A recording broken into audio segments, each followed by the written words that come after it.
आज हम एक केस फाइल की पड़ताल करने वाले हैं। ये मुंबई के एक बहुत ही प्रतिष्ठित कॉलेज की है और काफी परेशान करने वाली है। मामला गोपनीय है। तो चलिए इस केस में सीधे उतरते हैं। ये केस है रिया एस का, जो फर्स्ट ईयर की स्टूडेंट है। इसके हॉस्टल के कमरा नंबर 202 में कुछ ऐसा हुआ कि कॉलेज प्रशासन को एक पूरी जांच बैठानी पड़ गई। तो इस केस फाइल में हम क्या क्या देखने वाले हैं? सबसे पहले कमरा 202 की केस फाइल, फिर शुरुआती दिनों में क्या हुआ, उसके बाद घटनाएं कैसे बढ़ीं, अलीशा की गवाही जो बहुत जरूरी है, प्रिंसिपल ने क्या किया और आखिर में कॉलेज का अंतिम निर्णय क्या था।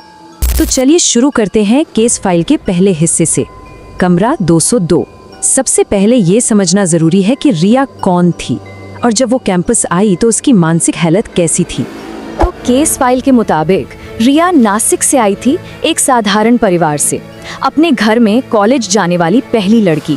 उसका एक ही मकसद था, अच्छी पढ़ाई करके अपने परिवार को सपोर्ट करना। मतलब वो बहुत ही फोकस्ड और उम्मीदों से भरी हुई थी। और सबसे जरूरी बात, रिकॉर्ड्स में साफ लिखा है कि उसे पहले कभी भी किसी तरह की मनोवैज्ञानिक परेशानी नहीं हुई थी। अब आता है दूसरा हिस्सा, शुरुआती अवलोकन। और यहीं से पहले ही दिन से मामला अजीब होना शुरू हो जाता है, ठीक उसी वक्त जब रिया अपने कमरे में कदम रखती है। देखिए, यही इस पूरे केस की सबसे बड़ी पहेली है।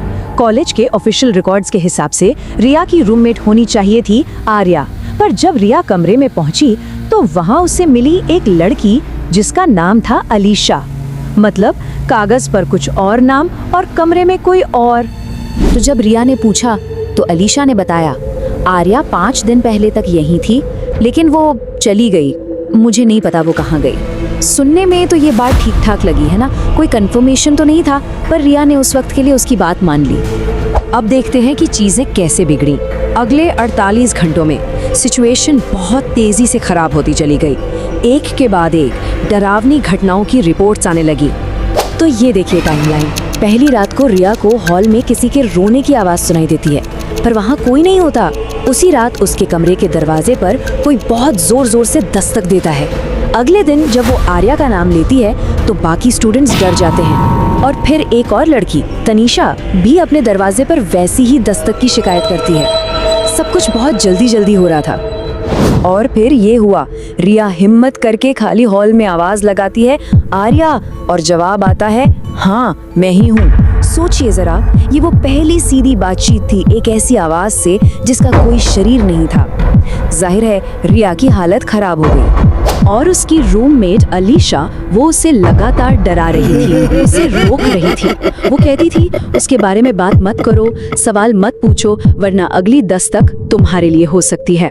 ऐसा लग रहा था मानो वो रिया को किसी बुरी ताकत से बचाने की कोशिश कर रही हो या फिर डरा रही हो। अब हम केस के सबसे सनसनीखेज हिस्से पर आते हैं। ये वो कहानी है जो रिया के मुताबिक उसे अलीशा ने सुनाई थी, और यही इस केस का दिल है। अलीशा ने रिया को बताया, 2 साल पहले इसी कमरे में एक प्रोफेसर ने मेरा यौन उत्पीड़न किया था। उसने मुझे छत तक पीछा किया और उसने मुझे नीचे फेंक दिया। सोचिए, अलीशा का कहना था कि वो असल में एक मरी हुई स्टूडेंट है। तो अलीशा की आत्मा का मकसद क्या था? बदला लेना, इंसाफ। रिया को जो कहानी सुनाई गई उसके मुताबिक अलीशा की आत्मा आज भी कैंपस में भटक रही है। वो दरवाजे इसलिए खटखटाती है क्योंकि अपनी मौत की रात भी वो मदद के लिए दरवाजे खटखटा रही थी, पर किसी ने दरवाजा नहीं खोला। अब हालात इतने बिगड़ चुके थे कि बात प्रिंसिपल तक पहुंच गई। अब प्रशासन को बीच में आना ही पड़ा। और यहीं पर एक बहुत बड़ा ट्विस्ट आता है। जिस लड़की को रिया का असली रूममेट होना था, आर्या, उसे मेडिकल स्टाफ कैंपस से ले जा रहा था। वजह, तीव्र मनोवैज्ञानिक टूटन। मतलब उसके साथ भी कुछ बहुत बुरा हुआ था। और फिर प्रिंसिपल के ऑफिस में असलियत सामने आई। पता चला कि कमरा नंबर 202 को तो प्रेतवादित मानकर सील किया जाना था। रिया को गलती से वो कमरा दे दिया गया। उसे तो असल में कमरा नंबर 201 मिलना था, जो कि सुरक्षित था। लेकिन रिया वो अपनी ही दुनिया में थी। उसने प्रिंसिपल से कहा, कोई बात नहीं सर, अलीशा और मैं अपना सामान 201 में ले जाएंगे। वो ऐसे बात कर रही थी जैसे अलीशा सच में उसके साथ खड़ी हो। और तब प्रिंसिपल ने जो कहा उसने सब कुछ साफ कर दिया। उन्होंने कहा, तुम किसके बारे में बात कर रही हो? तुम्हारे बगल में कोई खड़ा नहीं है। ये वो पल था जब रिया की हकीकत और दुनिया की हकीकत पूरी तरह से अलग हो चुकी थी। तो अब आखिरी हिस्सा, इस सब के बाद प्रशासन ने क्या फैसला लिया, ऑफिशियल रिकॉर्ड में क्या दर्ज किया गया। फिर चपरासी ने प्रिंसिपल को एक ऐसी बात बताई जिसने सबके रोंगटे खड़े कर दिए। उसने कहा, सर 5 दिन पहले आर्या ने भी बिल्कुल यही बातें कही थी। मतलब जो कुछ रिया के साथ हो रहा था वो पहले आर्या के साथ भी हो चुका था, हूबहू। और आखिर में चपरासी ने ये भी कंफर्म किया कि अलीशा की कहानी सच्ची थी। रिकॉर्ड्स के मुताबिक 2 साल पहले अलीशा नाम की एक स्टूडेंट की हत्या हुई थी। उसे एक प्रोफेसर ने छत से फेंक दिया था और वो केस आधिकारिक तौर पर बंद हो चुका था। मतलब रिया का वहम एक असली कहानी पर आधारित था। तो प्रशासन ने क्या किया? उन्होंने कहा कि रिया भी आर्या की तरह ही एक गंभीर मनोवैज्ञानिक टूटन से गुजर रही है। उन्होंने रिया के माता पिता को बुलाया ताकि उसे तुरंत कैंपस से ले जाकर उसका इलाज करवाया जा सके और केस बंद कर दिया गया। कमरा नंबर 202 को हमेशा के लिए सील करने का आदेश दे दिया गया।